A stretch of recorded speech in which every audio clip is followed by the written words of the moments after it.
गांधीवादी ब्राह्मणवादी सरकार ने बाबा साहब अंबेडकर के अपमान को कम नहीं किया। अपमान जारी रहा, 18 साल जारी रहा, लेकिन कब बंद हुआ? जब बाबा साहब को मानने वालों ने यह ऐलान कर दिया कि हम अब महाराष्ट्र में शासन करने के लिए आ रहे हैं। हम महाराष्ट्र में मांगने वाले नहीं होंगे, हम महाराष्ट्र में देने वाले बनेंगे। महाराष्ट्र में कांशीराम कोई यूनिवर्सिटी मांगने नहीं आया है या कोई कुर्सी मांगने नहीं आया है। महाराष्ट्र में जिस तरह से सारे देश में कांशीराम परिवर्तन की लहर फैलाना चाहता है, बाबा साहब अंबेडकर, शाहू महाराज, महात्मा फुले की विचारधारा को अपनाकर जो सारे देश में परिवर्तन लाना चाहते हैं, वो महाराष्ट्र में भी परिवर्तन लाने लायक बन जाएंगे। और सामाजिक परिवर्तन, आर्थिक परिवर्तन को तो देर लग सकती है, और कांशीराम ये संदेश लेकर आया है कि राजनीतिक परिवर्तन तो तुरंत होने वाला है, जल्दी होने वाला है, आने वाले चुनाव में ही होने वाला है। तो जब सरकार को ये पता चला तो कुछ लोगों ने कहा कि ये काम शरद पवार ने किया है, लेकिन हमारे देश के प्रधानमंत्री ने कहा कि ये काम हमारे कहने से किया है, हमारी सलाह से किया है। ये काम हमारे कहने से किया है, हमारी सलाह से किया है। तो इसलिए साथियों, तो हम लोग अब ये बात को छुपा नहीं रहे हैं, हम लोग इस बात को कहते हुए शर्मा नहीं रहे हैं कि हमें इस देश में अपने बुजुर्गों की विचारधारा को अपनाकर, उनके संघर्ष को आगे बढ़ाकर इस देश की ब्राह्मणवादी समाज व्यवस्था को, जो इंसान और इंसानियत के हित की व्यवस्था नहीं है, उसको बदलकर हम लोग इस देश में इंसान और इंसानियत के हित की बराबरी की समाज व्यवस्था लाएंगे और उसके आधार पर अर्थव्यवस्था बनाएंगे। और उसके लिए हम जल्दी से जल्दी इस देश में राजनीतिक परिवर्तन करेंगे। और राजनीतिक परिवर्तन के लिए हम लोगों ने 1992 से ये चैलेंज करना शुरू कर दिया है। 14 अप्रैल 1992 को हम लोगों ने एक प्रेस कॉन्फ्रेंस बुलाकर उत्तर प्रदेश में ये चैलेंज किया कि उत्तर प्रदेश में सबसे पहला सूबा होगा कि जिसमें हम बहुजन समाज की सत्ता लाएंगे। हम लोग ब्राह्मणवादी पार्टियों को हराकर बहुजन समाज की सत्ता लाएंगे। 1 साल के अंदर हम लोगों ने वो काम पूरा किया और दूसरे सूबों में जिधर चुनाव हुआ उधर भी हमारी बात काफी आगे बढ़ी। तो इस भरोसे के साथ अब मैं सारे देश में घूम रहा हूं, महाराष्ट्र में भी आया हूं। आज के शुभ दिन पर मैं महाराष्ट्र के अपने बहुजन समाज के भाइयों से ये कहने आया हूं कि आप लोग हिम्मत और हौसले के साथ, भरोसे के साथ फुले शाहू अंबेडकर की विचारधारा को अपनाकर उनके संघर्ष को आगे बढ़ाएं। बाकी साथियों के साथ कंधे से कंधा मिलाकर आगे बढ़ें। हम 94 में ही 7 सूबों में चुनाव होने वाला है। 7 सूबों में बहुजन समाज की मर्जी के बगैर किसी सूबे में भी कोई सरकार नहीं बनेगी। इस भरोसे के साथ मैं आपसे ये कहने आया हूं कि आप लोग भी भरोसे के साथ आगे बढ़ें, हिम्मत हौसले के साथ आगे बढ़ें। और आप लोगों को कोई फिक्र नहीं होना चाहिए, कोई चिंता नहीं होनी चाहिए कि आप लोग एमएलए नहीं बनेंगे। भाई अगर एमएलए नहीं बनेंगे तो सरकारें कैसे बनाएंगे? और सरकारें कैसे गिराएंगे। आप लोग जिस तरह से उत्तर भारत में इस विचारधारा को अपनाकर हम लोग एमएलए, एमपी और सरकारें बनाने लगे हैं, इसी तरह से हम बहुत सी जगह बनाएंगे और 7 सूबों में जो चुनाव होने वाला है, 7 सूबों में मैं तो एक तजुर्बेकार आदमी हूं, उस तजुर्बे के आधार पर कह सकता हूं कि अगर उधर बहुजन समाज की या बहुजन समाज पार्टी की सरकारें नहीं बनती है तो बहुजन समाज पार्टी की मदद के बगैर किसी जगह भी सरकार नहीं बन सकेगी।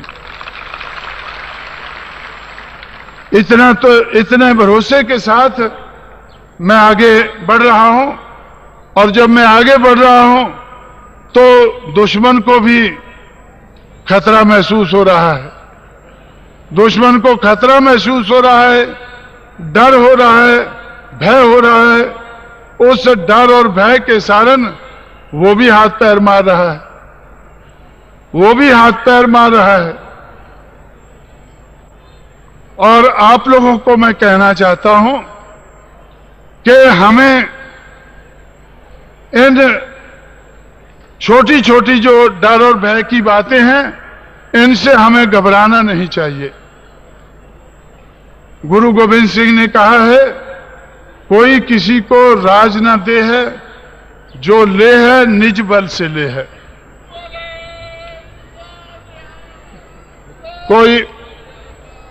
कोई किसी को राज नहीं देता है, कोई किसी को सरकार नहीं देता है, जो लेता है तो अपने बलबूते पर अपनी शक्ति से लेता है।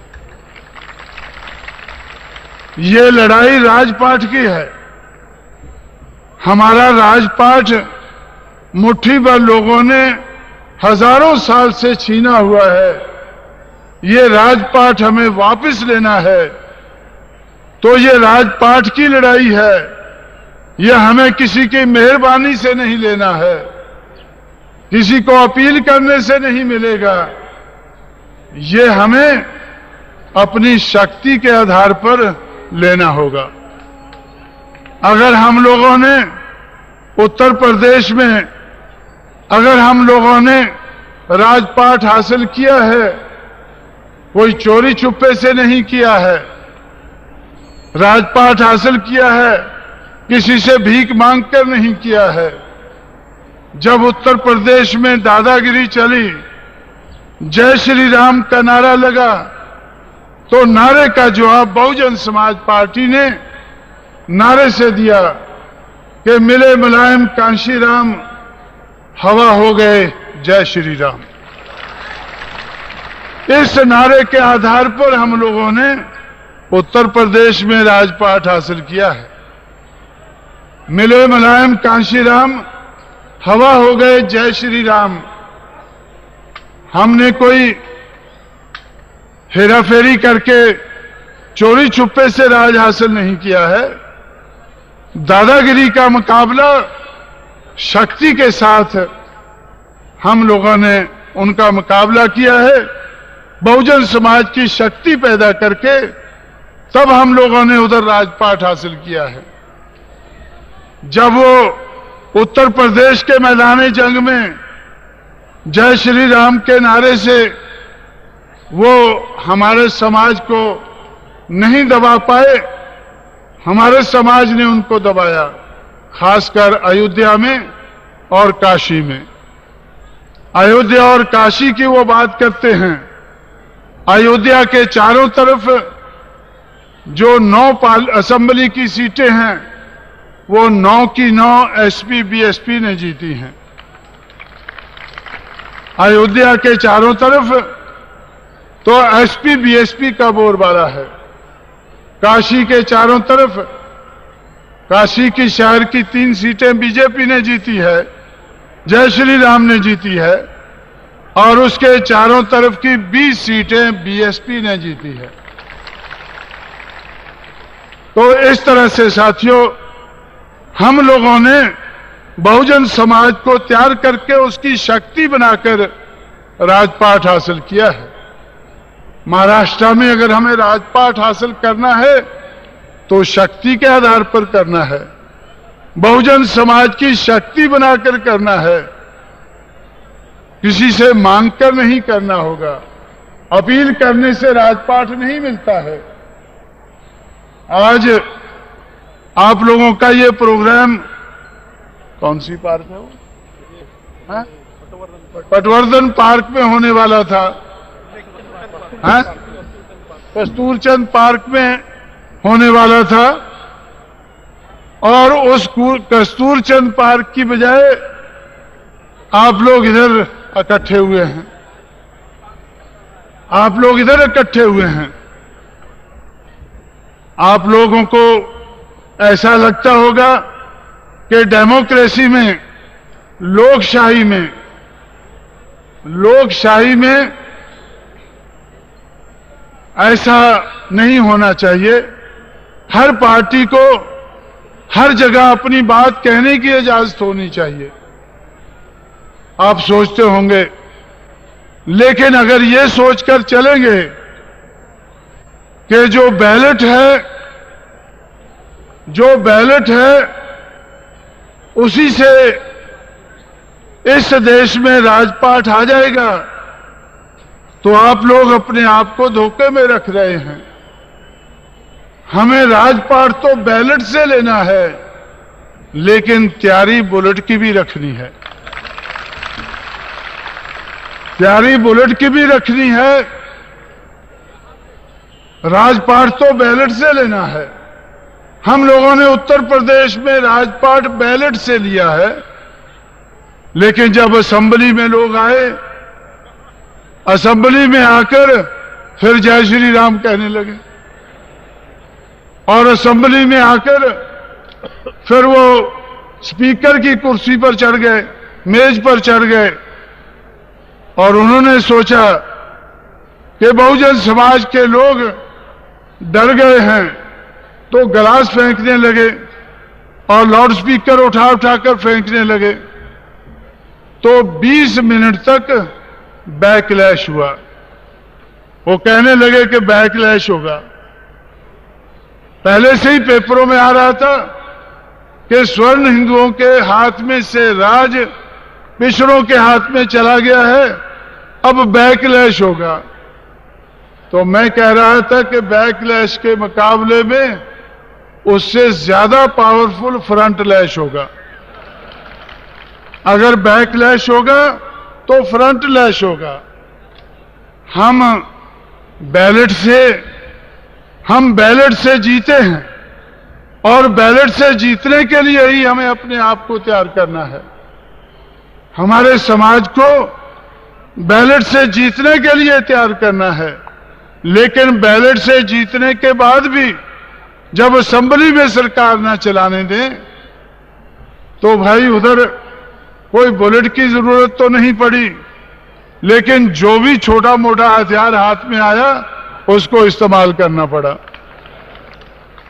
अंग्रेजी में एक कहावत है कि they have gone with bloody noses, तो वो बुरा नाक लेकर चले गए।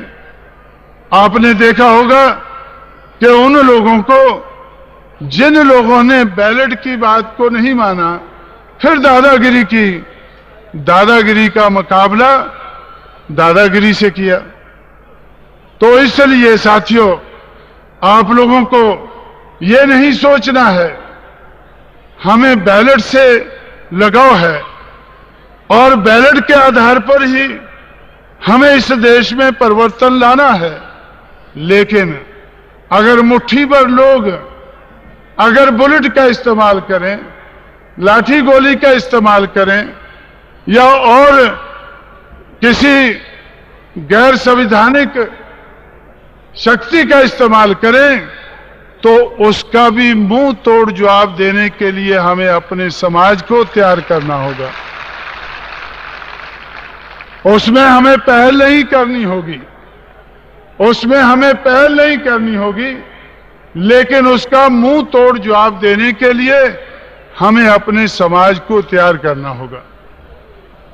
मैं तो जिंदगी में कुछ नहीं कर रहा हूं, सिर्फ अपने नालायक समाज को उसकी नालायकी दूर करके लायक बनाने में लगा हुआ हूं।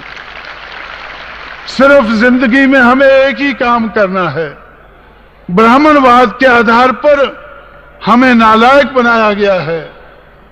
ब्राह्मणवाद का मुंह तोड़ जवाब देने के लिए हमें अपनी नालायकी दूर करनी होगी और जिंदगी के हर पहलू में लायकी पैदा करनी होगी।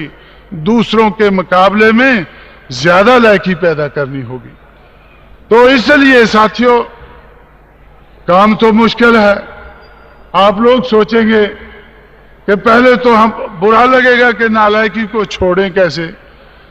बुजुर्गों ने पकड़ी हुई है हजारों साल से, इसको छोड़ेंगे तो बुजुर्गों का क्या, वो क्या सोचेंगे। तो भाई बुजुर्गों की बात को नहीं मानना होगा। जो बुजुर्गों ने अच्छी बात कही है उसी को मानना होगा। नालायकी छोड़नी होगी, ये इरादा बनाना होगा और लायकी पैदा करनी होगी। जिंदगी के हर पहलू में लायकी पैदा करनी होगी और लायकी के आधार पर हमें सरकारें बनानी होगी। नालायक लोग सरकारें नहीं बना सकते हैं। कहीं आप सोचे कि कांशीराम बड़े अच्छे आदमी आगे हैं, ये तो नालायकों की सरकारें बनाने लग गए हैं।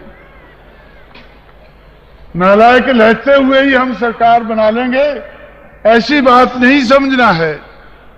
हमें सरकार बनाने के लिए लायकी पैदा करनी होगी, नालायकी दूर करके लायकी पैदा करनी होगी और जिंदगी के हर पहलू में करनी होगी। तो शरद पवार जैसे आदमियों को दाऊद की तरह से ही भागना पड़ेगा। अगर इस देश का बहुजन समाज उठकर खड़ा हो गया तो शरद पवार जैसे आदमियों को दाऊद की तरह से ही भागना पड़ेगा। जैसे दाऊद को भागना पड़ा है, जैसे दाऊद को भागना पड़ा है तो उनको भी भागना पड़ेगा।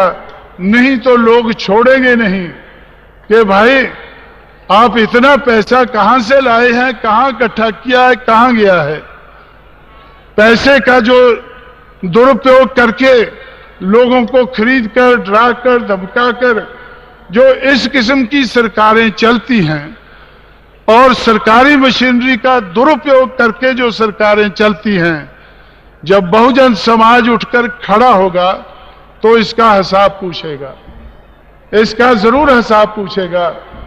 इसलिए मैं इस मंच से श्री शरद पवार को यह अपील करना चाहता हूं कि ये सबके हित में है, ये उनके भी हित में है कि वो सत्ता का दुरुपयोग ना करें। सत्ता का दुरुपयोग कल्याण सिंह और उसकी भारतीय जनता पार्टी ने किया, आज उसकी क्या हालत है। तो इसलिए मैं आप लोगों से कहना चाहता हूं कि आप हिम्मत, हौसले और भरोसे के साथ आगे बढ़े। फुले शाहू अंबेडकर की विचारधारा को अपनाकर महाराष्ट्र में सरकार बनाने के लिए तैयारी करें, सत्ता हासिल करने के लिए तैयारी करें, राजपाट की लड़ाई में कूदें। और जब राजपाट की लड़ाई में कूदते हैं तो उसमें कोई मांगने की ना सोचें, शक्ति की सोचें। शक्ति बनाकर शक्ति के आधार पर सत्ता हासिल करें, ऐसी अपील करते हुए इस शुभ दिन के मौके पर मैं आप लोगों से, नागपुर के विदर्भ के साथियों से ऐसी अपील करते हुए कि आप लोग एक तहिया करके जाएंगे, अपने आप को तैयार करेंगे, नालायकी दूर करके लायकी पैदा करेंगे और इसी साल सत्ता हासिल करेंगे, ऐसी अपील करते हुए मैं आपसे विदा लेता हूं। जय भीम, जय भारत।